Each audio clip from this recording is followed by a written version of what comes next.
This issue of Video Fashion Style brings you the captivating power of politics. First Lady Michelle Obama keeps the world mesmerized. Michelle Obama is an incredible First Lady. She's a great role model. She has so much style. Presidential husband Barack Obama is always cool and collected. He's classic and cool, and he wears clothes very well. I think he looks always supremely chic and very comfortable in his clothes. Former Secretary of State Meline Albright lets her pins do the talking. I have to say, it's kind of put a little humor into some very serious work. The legendary Jacqueline Kennedy continues to have lasting impact. She knew the power of clothing, she knew the power of presentation. From actress to royalty, the iconic Grace Kelly endures. She was one of America's first princesses and an iconic film star, an iconic woman. Look back at Carla Bruni, from supermodel to France's First Lady. Well, I choose busy man. I choose a very busy man. Be very lucky. I just wanted to be busy, to have fun, really to have fun. And much more. Michelle Obama is an incredible First Lady. She's a great role model. She has so much style. I think she's a First Lady that's not afraid to enjoy fashion, and yet I don't think she's making her lifetime goal. So it's kind of very refreshing. We're so lucky to have Michelle Obama, a First Lady with such confident style and such reassuring style. Her and President Obama has really brought optimism to the country, and it's really great. She's so amazing. She is a woman, about women, for women, and representing the family, this country. It's so exciting. Michelle Obama is shaking things up. What she puts on sells clothes. And I love the fact that she is supporting so many designers right now that don't have huge corporate sponsorship and big money behind them. She's breathed new life into many young designers' brands, and she's given them a future. One of the first designers to be thrust into the spotlight by Michelle Obama's support was Isabel Toledo. Wearing Toledo's lemongrass ensemble at her husband Barack Obama's inauguration really set her apart from the crowd. She really brought that to life. I mean, I knew what I wanted to capture. I knew I wanted that luminosity, but she sparked. I mean, she was so amazing and inspiring that somehow that moment stayed in everybody's subconscious. Toledo's work is admired by many fashion insiders. She focuses on technique and experimentation.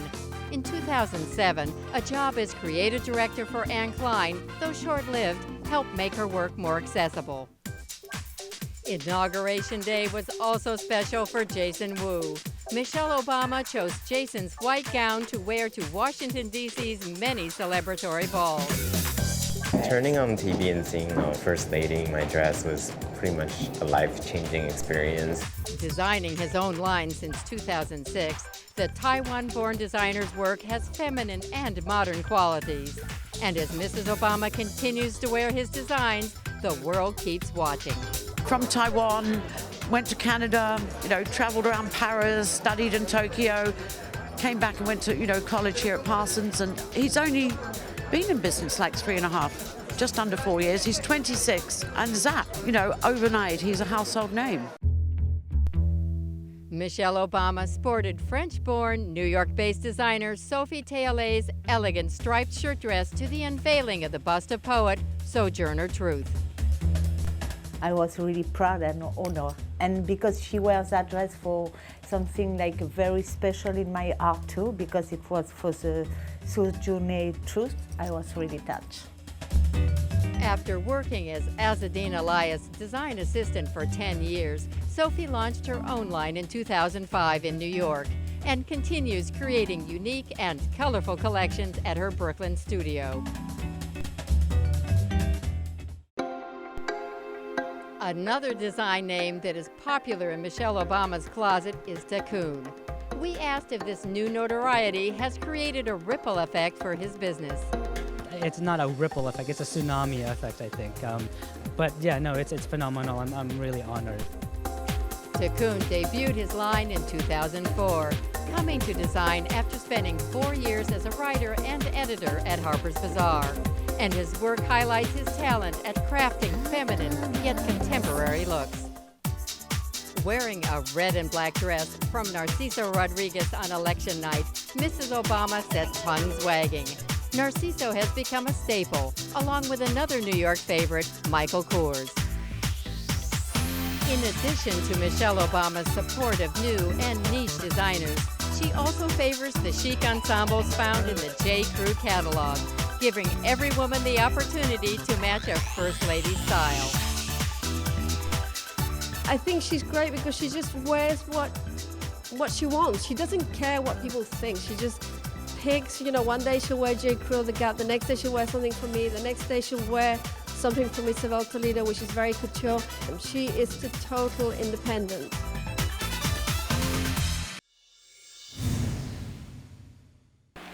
Ask not what your country can do for you.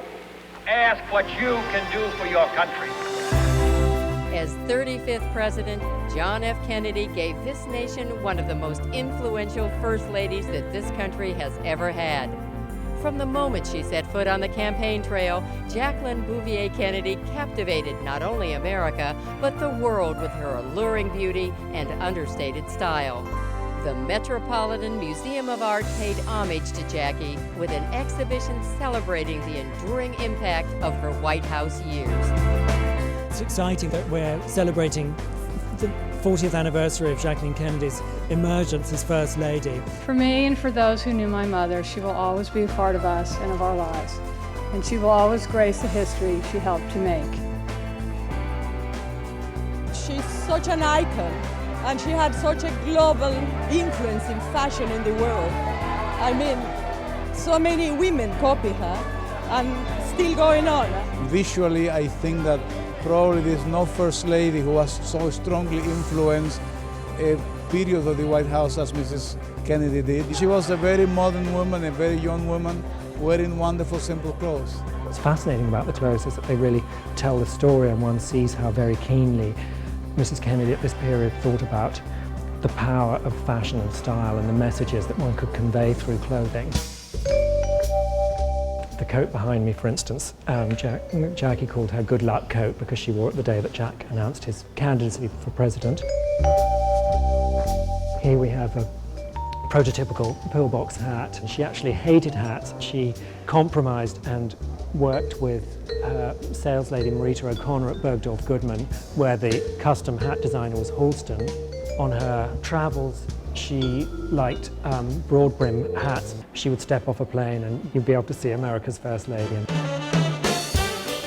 She knew the power of clothing, she knew the power of presentation. She had a real grace and a character, the way she walked, the way she moved, and that's as much about her style as her clothes. She was the ultimate of what class is, and yet she was approachable at the same time. Jackie was a sort of unexpected hit with the Canadians. This is a red suit by Pierre Cardin. The dress matched the Mounties' uniforms. The Canadians all felt that it was an extremely considered diplomatic gesture that she'd, match the suit to the outfit. Jacqueline Kennedy continued with the president to Vienna, where he had a day of very unproductive summit meetings with Khrushchev, the sort of feisty Soviet premier, who appeared to melt a little, where he met Jacqueline Kennedy wearing an Oleg Cassini designed dress. It was great. She picked me. That was the greatest thing to happen in my life. Then I did a good job. That was the second greatest thing I did in my life. This Oleg Cassini designed coat was worn by Jacqueline Kennedy when she arrived in New Delhi. She was greeted by Nehru, and the coat in a way reflects the lines of his eponymous Nehru jacket. She changed into exactly the same coat and hat, but in white, to go and lay flowers on Gandhi's shrine. White, of course, is an Indian colour of mourning, and one sees that she's established this pattern of complementary clothing. This is a dress by Gustave Tassel that Jacqueline wore for an elephant ride in Jaipur with her sister, and although it's got a fuller skirt than she normally wears, that's about the only concession to a planned elephant ride. Jacqueline Kennedy's state evening clothes were very formalised. They were rather stiff and almost two-dimensional in a way. But at one point she wrote to Oleg Cassini asking him to design her a sort of drapey dress in the Madame Grey tradition. She appealed to all women, all different parts of her, the things that she wore, her glasses, her handbags, everything. Dark glasses was such a trademark of Jacqueline Kennedy's, and she sort of later said that she felt protected by them in a way because she could see what was going on, but people couldn't really see what was going on behind them. She had style, which is a very different thing from being fashionable, and I think that being an icon means that you never go out of style. She gave a sense of poise to the White House and a sense of stature that I don't think anyone else has been able to equal. I hope people come away thinking that she's more than just fashion. She's greatly missed, but I think she's smiling down on her family tonight. A hotly contested election campaign closes with Senator John F. Kennedy the choice of his countrymen as the 34th President of the United States. The youngest man ever voted into the White House, Mr. Kennedy is also the first Catholic chief executive in the history of the country. In 14 weeks of arduous campaigning, he traveled some 75,000 miles to make himself known to the voters. Now America closes ranks behind Kennedy and his Vice President-elect Lyndon Johnson. You know what I love about Barack Obama's style is that it is just classic and clean. He doesn't look like stodgy old man. He looks like an executive, and he looks young and on the go and like he's working, and I think that's really, really cool. I think he's a really good dresser. I mean, if you look at his suits, his suits are a lot slimmer, narrow lapels. If you compare that to past presidents, I mean, he's dressing more like JFK than, Bill Clinton or George Bush, and I think that really makes a statement. I think he's very cool.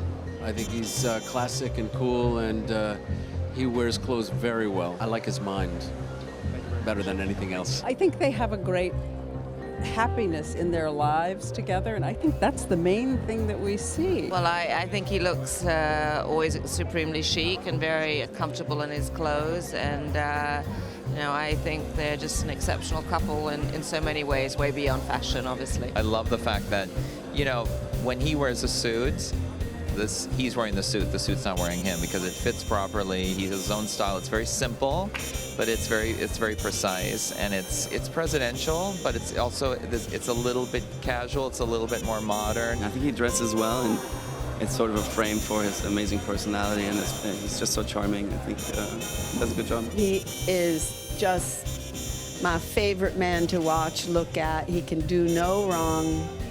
Perfect. The same with his whole family.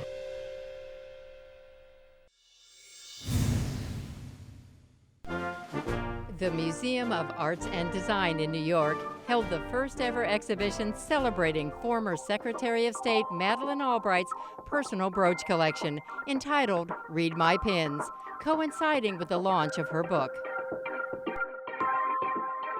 I must say the pins look fabulous all here instead of in my plastic bags at home.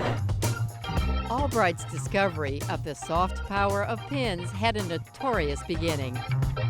What happened was Saddam Hussein had called me a serpent when I was ambassador at the United Nations, and I had a snake pin, so I thought it'd be kind of fun to wear it. I then decided that I would go out. I bought a lot of costume jewelry, and when people were asking me what we were going to do on a particular day, I said, read my pins.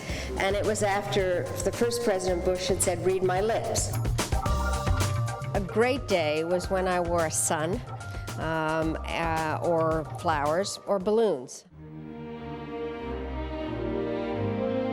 I love butterflies, and so they would signal a great day.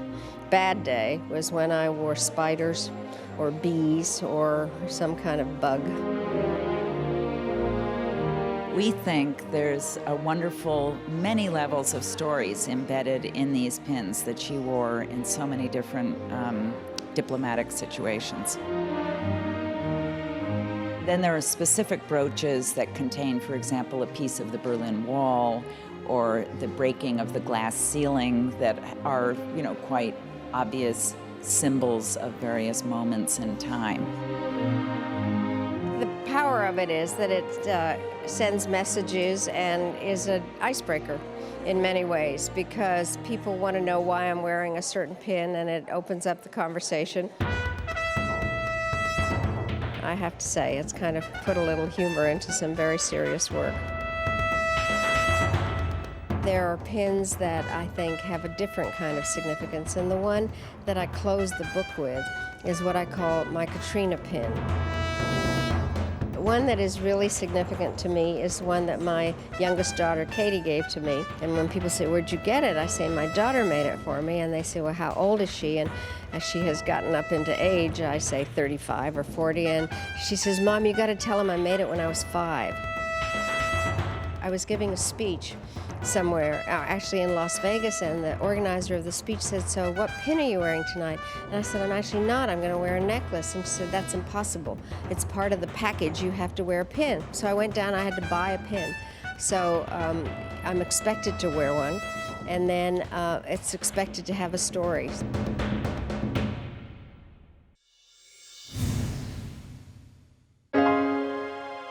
Marking the 25th year since her passing, the life and legacy of America's beauty, Grace Kelly, was honored in a series of New York events. The tribute to the Academy Award-winning Philadelphia native turned princess began with an exhibit at Sotheby's and culminated in an auction of 2 of her glamorous dresses, with proceeds going to the Princess Grace Foundation. All of us in our life needs to believe in magic and have dreams, and I think that's what we're trying to show through this exhibit. I think people will leave here with a good sense of her as a remarkable human being. I really hope they do that anyway, because she was. My dad was a great friend of hers, originally in Hollywood, and then when she married Rainier, my father and Rainier and Grace became, again, great buddies. This is the dress that she wore when she first met Prince Rainier in Monaco. It was in 1955. She was there attending the Cannes Film Festival, and she was asked to do a photo shoot at the palace. All those dresses have a little story. This green dress by Givenchy right behind me that she wore when she went to visit President and Mrs. Kennedy in 1961 at the White House. There was nothing that she could wear that wouldn't look beautiful on her. I think that it was a perfect combination of grace, femininity, simplicity, and a fresh, genuine, glamorous look that is still timeless today. This is the dress that she wore at her engagement party here in New York, and this is a dress by Branel. This is her engagement ring, a 10.4 carat diamond by Cartier, that she wore, in fact, also on the film High Society, which was the last film that she did in Hollywood.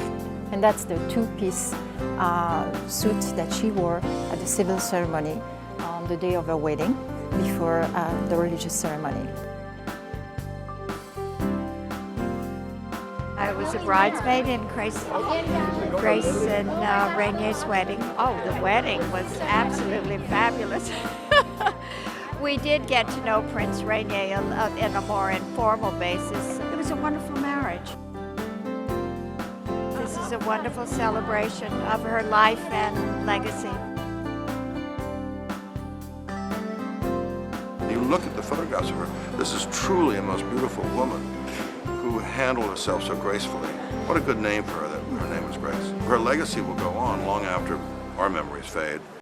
Keeping the legacy alive, Town and Country magazine not only initiated the memorial tribute to America's princess, but also devoted an entire issue to her.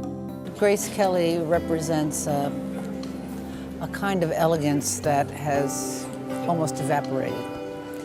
And that for us to cover her again would be to not only bring her back to life for a little while, but also to remind people of her special qualities. Carolyn Murphy really brought Grace back to life. There were people on my staff who were weeping. I love her style. I love everything about her, so I'm honored to be compared to her. Saks Fifth Avenue, along with 6 American designers, also paid homage to Grace Kelly, creating 6 unique gowns to be auctioned at the Casino Couture Gala. With Kelly's son, Prince Albert, in attendance, the gala was a night of high stakes and high fashion, all to benefit the Princess Grace Foundation. very exciting because we're honoring Princess Grace and all her love of the arts and how she was a patroness.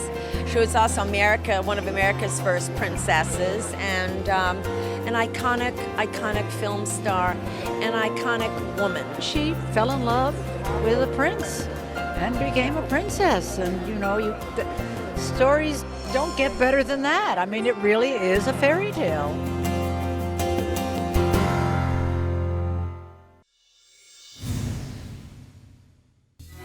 She's been a supermodel, a scandalous paramour, a chanteuse, a muse, and one of fashion's best dressed. Carla Bruni Sarkozy, now the First Lady of France, was once at the top of the modeling game. I grew up in Paris. I've been born in Italy, so I'm Italian. But I've been raised in Paris, and it's been now 17 years that I'm living in Paris. So I'm half French, Italian blood and French education. Nice mix. Nobody found me, nobody asked me. I just went by myself into my agency, which is still the same one, City. And they took me with no pictures, with nothing at all. I've been very lucky. I just wanted to be busy, to have fun, really to have fun. Stop asking money to my mother. Carla Bruni modeled from 1987 to 1997, and video fashion has been there throughout. As a model, she has always embraced her assets and has even taken work that may have been considered shocking. Well, it's like a knife with two sides, I would say. It brings a lot of publicity to us. And at the same time, it sometimes is annoying. So I'm not going to complain about it, right? This is a short job, so let's press the lemon until we have juice. Glasses, you look very much like a star. Oh, I learned myself very well. It's very good for a woman in a way that we really know how we are after. We really know how to put ourselves in the best way we can ever be, for our own lives. That's very good. You learn your body, exactly, your face, all this money. That's a nice souvenir. I like feminine looks and I like simple looks. I'm a classic person myself. I like classic clothes. Her classic tastes have proven to be a boon now that she's in the political spotlight. Ironically, her early thoughts on life and love were fortuitous. That's the only difficult part, is the private life, which has to be a way if you do it properly, if you work a lot. Well, I choose busy man. I choose a very busy man so he can stay, do his work. She's a busy woman with a lucrative singing career, yet she has always stayed true to herself. You always have to stay in reality, never forget that it's a very lucky position. You shouldn't forget that. Maybe not to forget that we're doing only clothes, not history, not yet.